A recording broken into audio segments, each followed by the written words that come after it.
संगत जी, प्यार से कहना धन निरंकार जी कि कैसे आप सब ये परमपिता परमात्मा निरंकार ये घट घट पे जो बसा है, अभी शब्द भी जैसे आया कि हर एक में हमने क्या देखना है कि ये निरंकार की जो अंश है, ये आत्मा हमारे अंदर है और हमारे जीवन का लक्ष्य है अपनी आत्मा को परमात्मा से मिलाने का। तो जहाँ कि हर एक को जब हम हर एक के अंदर वो नूर देखेंगे, ये निरंकार का ही अंश देखेंगे, तो फिर ही प्यार होगा। नहीं तो वो पॉसिबल नहीं हो पाता कि अगर हम जैसे यहाँ बैठे हैं, किसी का नाम तक भी नहीं जानते, या कोई और अभी कोई दूसरे देश में कोई बैठा होगा जिसको कभी ना मिले हैं ना मिलेंगे, तो कैसे पूरी सृष्टि से ही हम उस तरह प्यार कर सकें।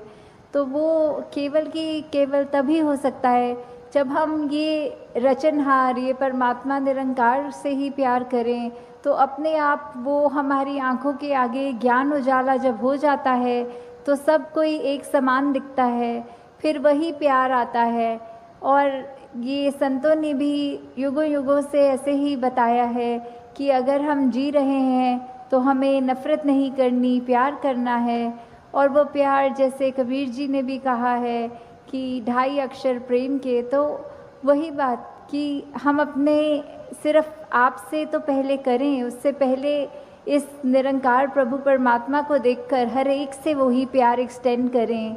तभी हर चीज़ और प्यारी लगती है। कि अगर हम कुछ किसी से मिल रहे हैं और वो बिल्कुल एक अजनबी है, तो भी उसके लिए मन में पहली फीलिंग ही वो प्यार की आएगी, क्योंकि ये जो परमात्मा ने दिल बनाया है उसको आइडियली सिर्फ प्यार करने के लिए ही बनाया है। और जब वो प्यार दूसरी फीलिंग्स, नेगेटिविटीज़ में अगर हम ज़्यादा अपना रुझाव रखेंगे तो मन में पहले किसी को देखते ही वो चेहरे पे मुस्कुराहट की बजाय वो एक शिकन आता है।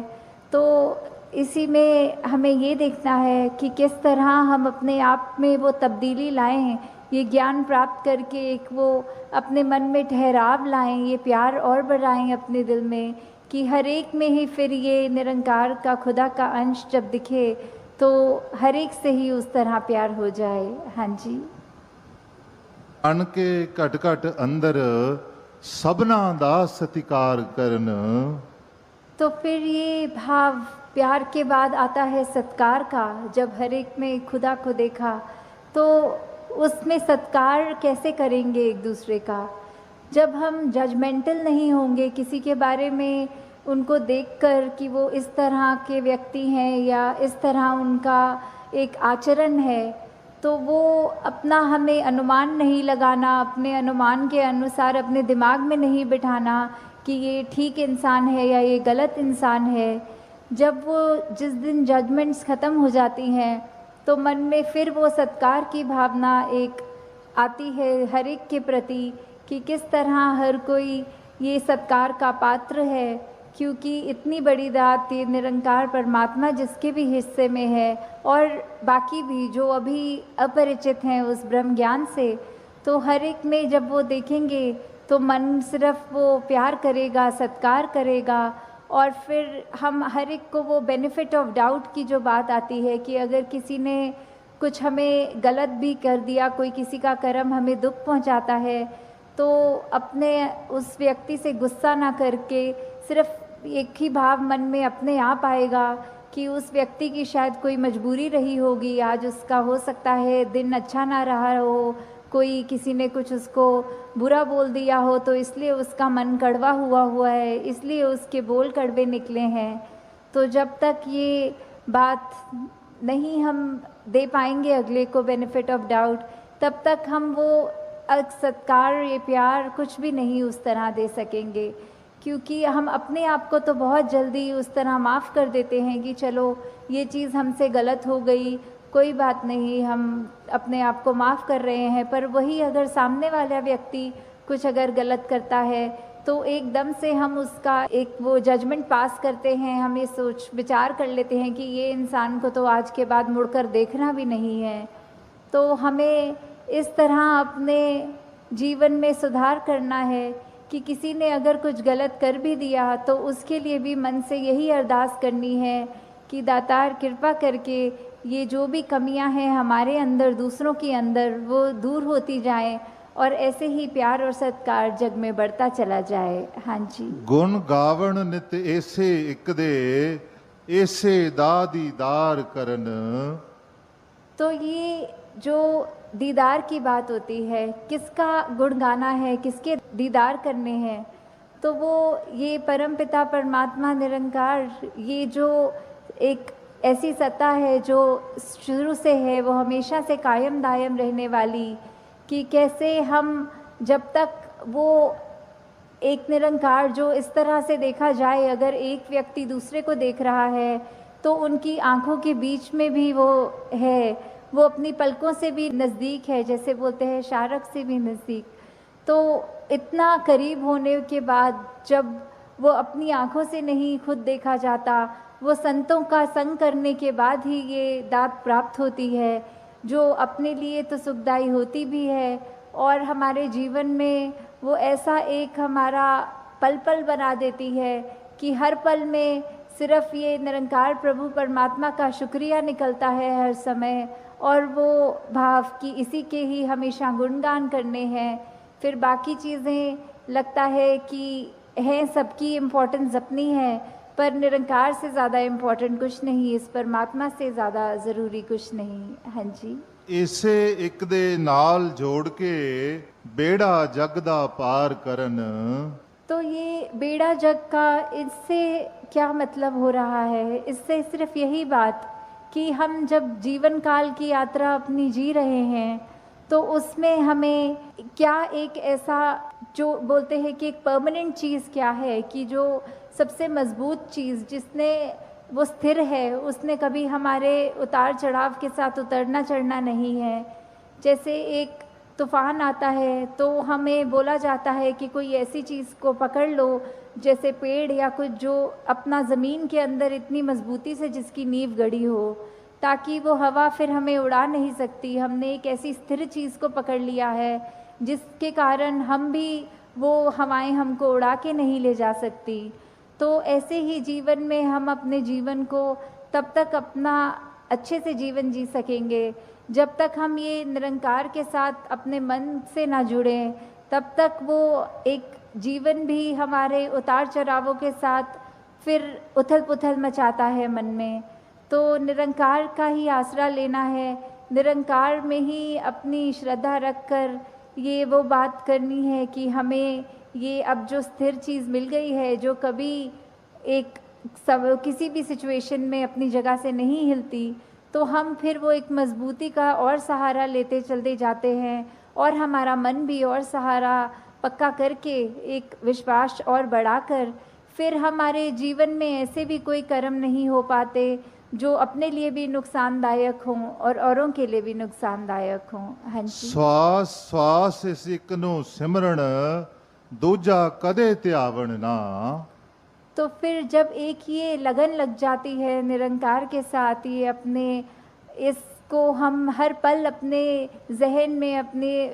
ऐसे कर्मों में, अपने भावों में पल पल, वो हमें पता भी नहीं लगता कि जिस तरह सांस लेना होता है उसके लिए कोई ख़ास समय अलग से नहीं निकलता, कुछ भी करते हुए हम वो श्वास लेते हैं, वैसे ही ये निरंकार का एहसास हमारे मुख से उस तरह कभी तो शब्द रूप में भी सिमरन निकलता है और कभी अगर कोई अन्य काम में व्यस्त हों तो भी वो एक लिव जुड़ी जिसको बोलते हैं निरंकार के साथ। तो जब वो हो वहाँ पे हम रहें पूरे समय, तो दिन में कुछ भी करते चले जाएं पर लगातार एक चीज़ एक कांस्टेंट रहती है, वो है कि ये निरंकार का एहसास। तो जब तक हम वो सिमरन रूप में अपना नाता निरंकार से और गहरा करते जाएं, जितना अधिक से अधिक हो सके मन में भी करें और बोल से भी सिमरन करें, ताकि वही बात कि ये निरंकार ही है जो सही मायने में सब कुछ है और बिना उसके कुछ भी नहीं, और वो खुद भी सब कुछ होते हुए ना उस तरह दिखता है पर फिर भी इतने गुण बिल्कुल निर्गुण होते हुए भी। तो हमें भी ये सब ज़्यादा से ज़्यादा ऐसे कोशिश करनी है कि हम बिल्कुल वही गुणों को अपने जीवन में उतार पाएँ उसी तरह अपने जीवन को चला पाएं, जिस तरह युगों युगों ने संतों ने चाहा है कि एक कर्म हमारे ऐसे बनते जाएं, एक ऐसा हमारे दिल से दिल का रिश्ता इस निरंकार प्रभु परमात्मा से जुड़े। हाँ जी। कहे अवतार और पूरे गुरसिख एक नु कदी भुलावन ना।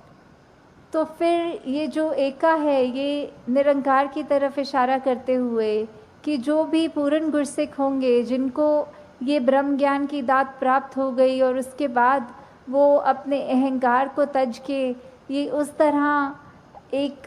सिर्फ इस एक के साथ ही जुड़ा हो, चाहे वो किसी भी भाव से हम लेते हों, जो अपनी श्रद्धा से जो भी बुलाना चाहे, तो उसके साथ जब तक जुड़े हैं इसका एहसास करते हुए तो ही सब कुछ है। नहीं तो वो एहसास जिस पल खो दिया, समझो वो जीवन काल वहीं थम गया, या फिर वो भी नहीं पता लगता कि कब वो पतन की ओर एक हमारे सोच विचार बन जाते हैं। तो हमें किस तरह ये अपने अंदर और मेहनत करनी है कि बस ये एक जो है इसी के साथ और जुड़ते चले जाएं, इसी के साथ अपना हर पल इस तरह बिताएं कि जैसे एक मछली होती है, जब उसको पानी से बाहर निकाल दिया जाता है तो कैसे तड़पती है, वैसे ही जिस पल हमें इस निरंकार का चेता भूले, उसी समय ये तड़प अंदर से अपने आप वो लिव वापस जोड़ दे। तो इस तरह कोशिश करके अपने जीवन को हम एक उस तरह ढालें कि किस में हमें, जहाँ ये निरंकार प्रभु परमात्मा जो अंग संग है, सदा है, कायम है, और उसको ना कोई काट सकता है, ना उसको कोई गीला कर सकता है, एक ऐसा परमात्मा जो शुरू से था और अंत तक है और उसका कोई अंत ही नहीं है। तो वैसे ही हमें भी उसके साथ जुड़ते हुए अपने जीवन को भी और सुधारना चाहिए। आपका ये निरंकार के आगे अपनी अहंकार को तजते सिर्फ एक वो शीश झुकाकर, एक चेहरों पे मुस्कुराहट रखकर, ये जो अंदर और सीखने की भावना कि ये गुरसिख का तो जीवन ही यही है कि हर पल सिर्फ सीखना ही सीखना है, तो वो उसी भाव से जब एक मर्यादित रूप में सत्संग होती है और सारी वो बातें सबकी सुनी जाती हैं, तो अपना मन जहाँ हमारा और साफ होता जाता है, जीवन में अच्छे गुण आते रहते हैं, और उसी तरह हम एक और खूबसूरत ये इंसान बनते हैं। हम खुद भी इस मिशन के साथ जब जुड़े हैं, तो ये निरंकारी मिशन का हम एक एक व्यक्ति, हम यहाँ एक एक महापुरुष अपने जीवन को उस तरह सुधार के रखें कि एक समाज में भी अगर कहीं जाएं तो सबके मन में यही लगे कि इस व्यक्ति के जैसे बनना है, इसके पास एक ऐसी दात है जो उसको एक हमेशा बाकियों से अलग दिखाती है। तो इस तरह हमारे कर्म ही जब वो प्रचार का रूप ले लें, हमारी भाषा ही प्रचार का रूप ले ले, हमारे सोच ही प्रचार का रूप ले ले, तो फिर हमारा ये जीवन काल जब तक है और उसके बाद जैसे लोक सुखी प्रलोक सुहेला, तो किस तरह ये जीवन भी जीते हुए हमने जहाँ वो ह्यूमन वैल्यूज़ को रखना है, एकत्व, भाईचारा, मिलवर्तन, करुणा, दया, ऐसे अनगिनत जो भी है वो तो रख कर अपने जीवन में हर पल जीवन को जीना है। और उसके बाद ये ब्रह्म ज्ञान जो इस जीवन काल में हमें मिल गया है, वो दात को हमें हर पल ऐसे याद रखना है कि कभी भी अगर अंत समय हो तो वो दात हमें हमसे छिन ना जाए। उसको, निरंकार को ऐसे संभालते हुए हर पल निरंकार का एहसास रखना है, और उसके बाद सिर्फ वही एक दात है जो बाद में भी हमारे साथ आगे जानी है। तो दासी और समय ना लेके इन्हीं शब्दों से आपसे आज्ञा चाहेगी। साथ संगत जी, धन निरंकार जी।